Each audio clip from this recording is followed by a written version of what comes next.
Yeah, when I really picked it up was in college, my third year in college. Third year. So poker was not on your wasn't on the table. Not on my radar till third year. And how did that happen? Good friend of mine, Mike Asmar, shout out if you're watching this podcast. Him and a couple of his friends started this poker club on Stanford campus. They put up a bunch of posters, kind of spoofing Fight Club, like number one rule about poker club, don't talk about poker club. I love games, man. And it's not like I had never heard of poker or never even played it. I had, but just very not seriously, didn't even really know all the rules type of thing. Went to that poker club, kind of piqued my interest. A couple guys in there had books, and I was like, oh, wow. Unlike other games I had played, I'm like, there's casinos, you can go play poker, you can play online. Like maybe I could actually try to win money at poker. And I could definitely see that there was very easily strategic ways to play better, tactical ways to play better, and kind of got into it. Basically by that first summer between my junior and senior year, read a bunch of books, parlayed a temp job that I had for the month or two in the beginning of summer, which I quit. I took that money, won $20K playing poker, kind of kept playing through my senior year, which became a disaster because of how, now it's just like Counter-Strike. It was like poker, but even more because it was almost like, oh, poker is going to become my job. I think it's more important today than I used to answer your question, because it's a very roundabout way of getting to that answer. And I would say, how much sleep you're getting, your preparation. I think working out in terms of day of, maybe not as important, but in general, exercise, this is one of the things, I'm taking multiple nutrition courses, like biohacking your brain's health.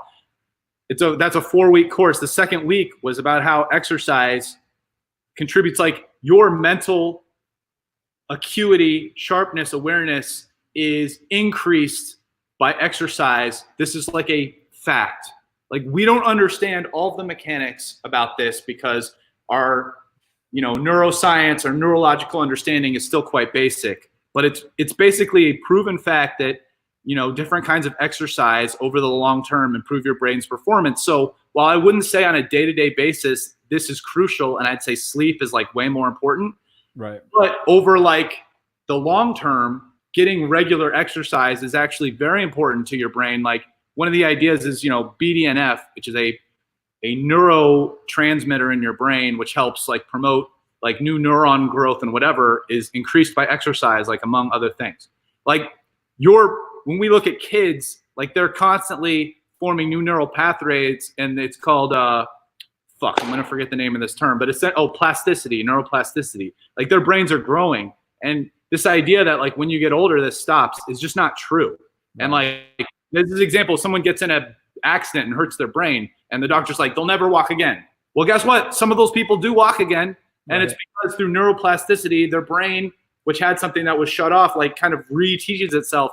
And this is so your brain can continue growing, and exercise is a very important factor in increasing your neuroplasticity. One of the classes I'm taking, biohacking your brain's health, and the other upcoming I'm really waiting for is demystifying mindfulness. Let me put it this way. I understand at this point in my life where one of the most important things for me playing poker is how well my brain works, right? And so this is a combination of, let's call it the raw horsepower of my brain. So, working on brain function and, speed processing, flexibility, attention, but then also ability to be mindful.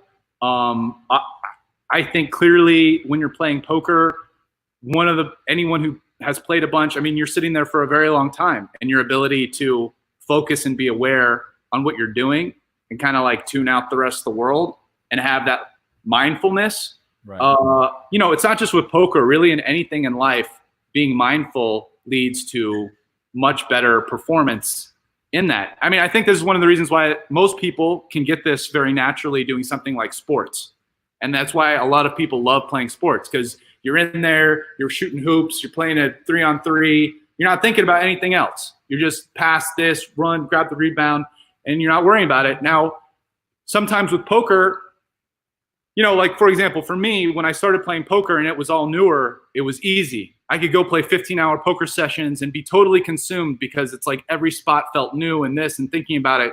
You know, now I've been playing poker for, man, who the fuck knows? How long have I been doing it? Like 15, 16, 17, 17 years. And it's like, it's very easy for me to tune out a little bit and start thinking about other things. I was like, kind of, I guess I got to go back and focus on school. But poker, it was like, oh, hey, there might actually be a future in this. So maybe I don't need this degree. Like, who cares? Like, I can make, you know, at the time, my ideas with poker were way less ambitious than they ended up becoming. But it's like, I could see you could make like a decent living. It didn't even seem like it would be that hard. Look at this Counter-Strike on Twitch right now.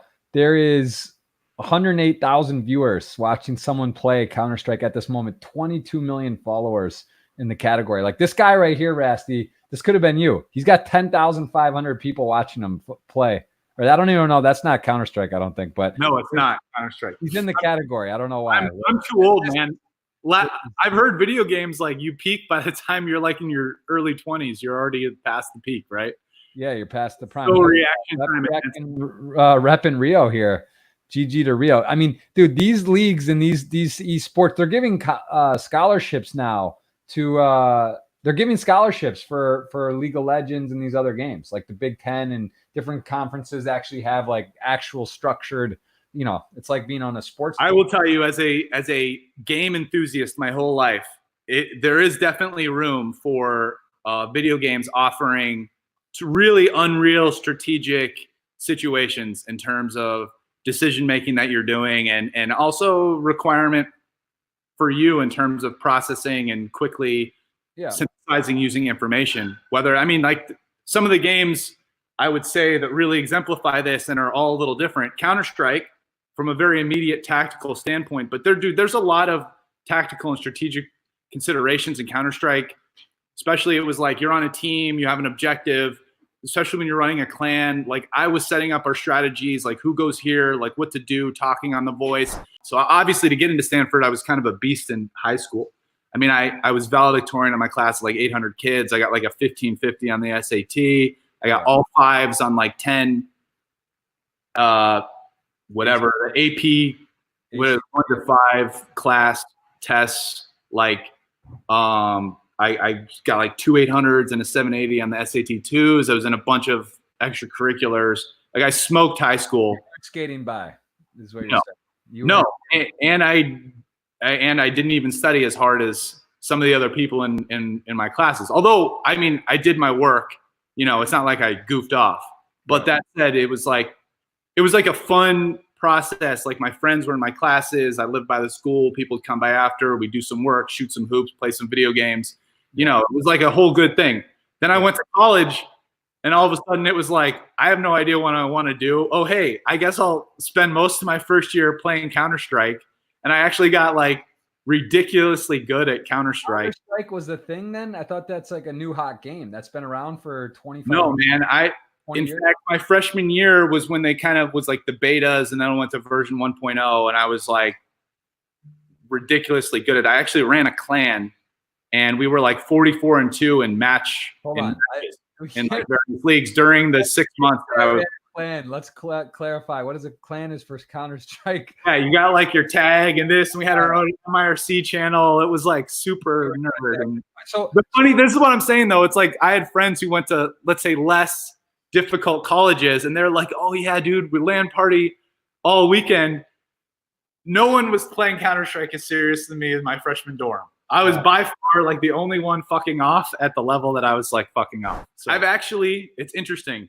So you touched on like what this is doing. I mean, I actually think one of the positives about what this is doing is it gave people a time to like reflect a little bit more about their lives. So even though I'm kind of a person who recently has been stayed at home a lot more, still like the fact that like I know I'm forced to stay home gave me an opportunity. At first I was using it just as like an escapist vacation, but you know, I mean, started to work out more. I've been sleeping better. I've had actually now 2 months of the most consistent exercise and good sleep that I've had in fucking forever, man. I'm impressed about the adjustment on the time of the podcast. Like, it's not you like that? a little early. Up at 7:50 a.m. today. Because you're a guy that can be up based on the poker schedule and whatnot. You can be up 5, 6, 7 a.m. or whatever. So like you're not an 8 a.m. guy usually. No, you're my friend. You know that. Normally me getting up before noon is like 50-50. So no, I've been totally readjusting the circadian rhythm. I feel great. I mean, I've been starting like a month ago, at least maybe about a month ago. I even also decided like, hey, I'm not just gonna. I was getting tired of like wasting my time. So I decided to start learning things, and it snowballed, man. So, whatever, 4 weeks ago, maybe I got a controller. So I'm going to go over here. So I got my setup now. We got to hit on the DJ classes. Look, I got a controller. It's not an actual CDJ, but it's a 2-channel. It's pretty good. It's a Pioneer. You could throw a house party is what you're saying. Yeah. And I'm using Record Box. I actually made my first house music mix. It's not perfect.